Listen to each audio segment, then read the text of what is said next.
بسم اللہ الرحمن الرحیم۔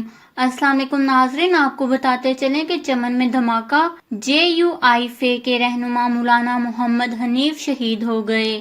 انا للہ و انا الیہ راجعون۔ جی ہاں ناظرین، چمن میں زوردار دھماکہ ہوا ہے جس میں JUI کے رہنما مولانا محمد حنیف شہید ہو گئے۔ JUI کے مرکزی رہنما مولانا حنیف دھماکے میں شدید زخمی ہوئے تھے۔ خاندانی ذرائع کا کہنا ہے کہ انہیں ہسپتال منتقل کیا جا رہا تھا لیکن زخموں کی تاب نہ لاتے ہوئے دم توڑ گئے۔ چمن تاج روڈ بم دھماکے میں بچے سمیت جان بحق افراد کی تعداد 3 اور زخمیوں کی تعداد 10 ہو گئی ہے۔ میڈیا رپورٹس کے مطابق JUI کے رہنما مولانا محمد حنیف کے دفتر کے باہر دھماکہ ہوا۔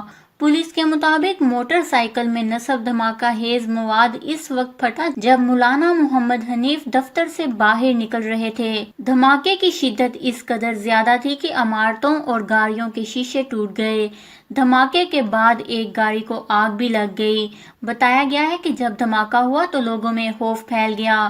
دھماکے میں بچے سمیت 3 افراد جان بحق اور 10 افراد زخمی ہونے کی اطلاعات ہیں۔ بتایا گیا ہے کہ چمن میں تاج روڈ پر دھماکہ موٹر سائیکل میں نصب کیا گیا تھا جس کے پھٹنے سے دھماکہ ہو گیا۔ دھماکے کے فوری بعد سیکورٹی فورسز جائے دھماکے پر پہنچ گئیں اور علاقے کو گھیرے میں لے لیا۔ زخمیوں کو ہسپتال منتقل کر دیا گیا ہے۔ جی ہاں ناظرین، JUI کے رہنما مولانا محمد حنیف دھماکے میں شہید ہو گئے ہیں۔